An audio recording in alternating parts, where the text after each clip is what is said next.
नमस्ते। सोचिए एक ऐसी प्राचीन नगरी के बारे में जिसके बारे में कहा जाता है कि वो साक्षात भगवान शिव के त्रिशूल की नोक पर टिकी है। आज के इस विश्लेषण में हम काशी विश्वनाथ मंदिर से जुड़े 15 ऐसे अद्भुत ऐतिहासिक और पौराणिक रहस्यों की गहराई में उतरने वाले हैं जो सच में हैरान कर देते हैं। तो चलिए बिना किसी देरी के शुरू करते हैं। एक ऐसा शहर जो शिव के त्रिशूल की नोक पर बसा है और प्रलय के समय भी जिसका अंत नहीं होगा।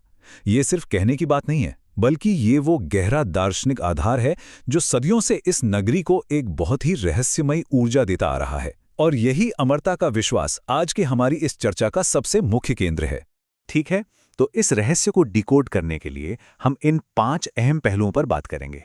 पहला, शिव की नगरी। दूसरा, विनाश और पुनर्जन्म के चक्र। तीसरा, गर्भगृह के रहस्य। चौथा, पवित्र पारिस्थितिकी तंत्र। और अंत में उत्तर काशी के त्रिशूल का रहस्य। सबसे पहले बात करते हैं शिव की नगरी की। धार्मिक मान्यताओं में काशी को सीधे मोक्ष का द्वार माना जाता है। यहाँ तक कहा जाता है कि इस नगरी में जिसकी भी मृत्यु होती है, भगवान शिव स्वयं आकर उसके कान में राम का नाम फूंकते हैं, जिससे आत्मा को हमेशा के लिए मुक्ति मिल जाती है। अब यहाँ एक बहुत ही दिलचस्प सवाल उठता है। वाराणसी में गंगा नदी अचानक उत्तर दिशा की ओर क्यों बहने लगती है? आमतौर पर नदियां अपने प्राकृतिक ढलान के हिसाब से बहती हैं, है ना?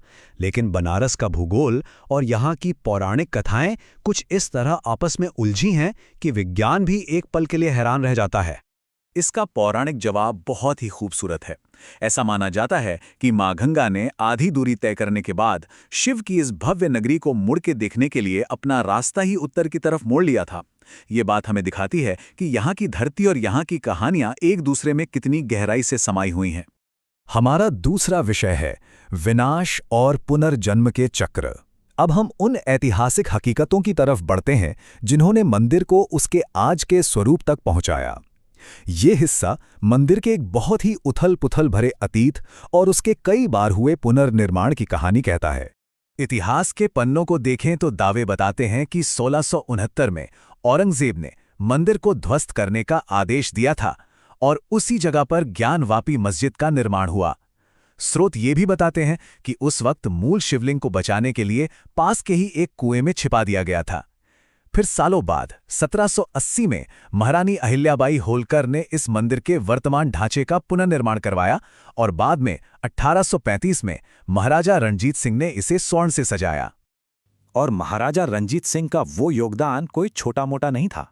1000, जी हाँ, उन्होंने मंदिर के 3 गुंबदों को सोने से मढ़ने के लिए पूरे 1000 किलोग्राम यानी लगभग 1 टन सोना दान में दिया था। और बिल्कुल इसी भव्यता की वजह से इसे स्वर्ण मंदिर भी कहा जाने लगा। तीसरा हिस्सा है गर्भगृह के रहस्य। अब इस स्लाइड के बारे में जो सबसे दिलचस्प बात है वो ये है कि भारी इतिहास तो अपनी जगह है, लेकिन असली चमत्कार तो इन दीवारों के बिल्कुल भीतर मौजूद हैं। चलिए थोड़ा और करीब से देखते हैं। मंदिर के अंदर 4 ऐसी बातें हैं जो सच में रहस्यमयी हैं। पहला है स्वयंभू लिंग, जो प्राकृतिक रूप से प्रकट हुआ था और कहा जाता है कि ये समय समय पर अपना आकार भी बदलता है। दूसरा है एक ऐसा गुप्त दरवाजा जो हमेशा सील रहता है और किसी को नहीं पता कि वो कहाँ खुलता है। तीसरा, एक अखंड ज्योति है जो अनगिनत सदियों से बिना बुझे लगातार जल रही है। और चौथा, श्री यंत्र वाला गुंबद और इसके 4 तांत्रिक द्वार जो आज भी तंत्र साधना के लिए एक बहुत बड़ा केंद्र माने जाते हैं। अब सोचिए, आमतौर पर मंदिरों में दिन में 2 बार आरती होती है, राइट? लेकिन यहाँ पूरे 5 बार आरती का विधान है। और इससे भी ज्यादा चौंकाने वाली बात यह है कि यहाँ की विशेष सप्तऋषि आरती पिछले 750 सालों से भी ज्यादा समय से बिल्कुल बिना रुके हर दिन की जा रही है। ये निरंतरता अपने आप में अकल्पनीय है। हमारा चौथा विषय है पवित्र पारिस्थितिकी तंत्र। रहस्य सिर्फ मुख्य मंदिर तक ही सीमित नहीं है। तो चलिए मुख्य मंदिर से थोड़ा बाहर निकलते हैं और इस पूरे विशाल आध्यात्मिक नेटवर्क को समझने की कोशिश करते हैं जो एक तरह से इस पूरे क्षेत्र के रक्षक के रूप में काम करता है। इस नेटवर्क में कई बहुत ही खास जगहें शामिल हैं, जैसे काल भैरव, जिन्हें काशी का कोतवाल या रक्षक कहा जाता है। एक चर्चित मिथक ये भी है कि जब मुगल सेना ने यहाँ हमला किया था तो अचानक कुत्तों के एक झुंड ने उन्हें वहां से खदेड़ दिया था। फिर आता है अन्नपूर्णा मंदिर, जहां यह माना जाता है कि काशी में कभी कोई भूखा नहीं सोता। पास ही में धन्वंतरी कुआं भी है, जिसके पानी के 8 अलग अलग स्वाद हैं। और लोलार्क कुंड, जिसके बारे में कहा जाता है कि इसका पानी सीधे पाताल से आता है। इस पूरे इकोसिस्टम का एक और बड़ा ही अनोखा किस्सा है। क्या आप यकीन करेंगे कि न्याय के देवता शनिदेव को भी भगवान शिव के दर्शन के लिए मंदिर के दरवाजे के बाहर पूरे 7.5 साल तक इंतजार करना पड़ा था? और दिलचस्प बात यह है कि ठीक इसी वजह से काशी विश्वनाथ मंदिर के ठीक बाहर आज भी शनिदेव का मंदिर स्थित है। 5वां और आखिरी विषय, उत्तरकाशी का त्रिशूल। चलिए आगे बढ़ते हैं और देखते हैं कि ये सब कैसे एक दूसरे से जुड़ता है। ऐसी मान्यता है कि जब प्रलय आएगी और बनारस डूब जाएगा, तब शिवजी अपना निवास इसी उत्तराखंड के उत्तरकाशी में शिफ्ट कर लेंगे। ये एक तरह से उनका बैकअप घर माना जाता है। अब इन दोनों जगहों की तुलना देखिए।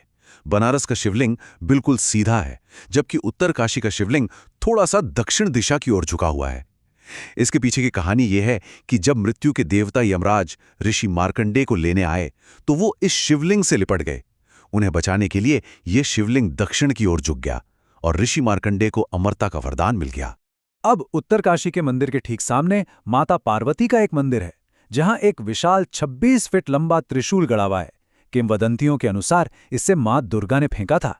लेकिन इस त्रिशूल का सबसे बड़ा और शायद सबसे हैरान कर देने वाला रहस्य ये है कि क्या होता है जब इस इतने बड़े त्रिशूल को सिर्फ हाथ की सबसे छोटी उंगली से छुआ जाता है। ये सच में विज्ञान के लिए एक बहुत बड़ी पहेली है। अगर आप इसे सिर्फ अपनी छोटी उंगली से छूते हैं तो ये बहुत तेजी से कांपने लगता है। इसमें एक तेज वाइब्रेशन होती है। लेकिन अगर आप दोनों हाथों से पूरी ताकत लगाकर इसे धकेलने की कोशिश करें तो ये अपनी जगह से टस से मस नहीं होता। शोधकर्ता आज तक ये नहीं समझ पाए हैं कि ये किस रहस्यमयी धातु से बना है, और काफी गहरी खुदाई के बाद भी आज तक इसका निचला सिरा किसी को नहीं मिल पाया है। तो अब सोचने वाली बात यह है कि कैसे ये प्राचीन धातु विज्ञान आज की हमारी इस आधुनिक समझ को सीधे चुनौती दे रहा है, और सदियों से सीना ताने खड़े इन रहस्यमयी स्थानों की गहराइयों में अभी और ऐसे कितने राज दबे होंगे। ये एक ऐसा सवाल है जो आस्था, इतिहास और विज्ञान के उस संगम पर खड़ा है, जो यकीनन हर किसी को सोचने पर मजबूर कर देता है।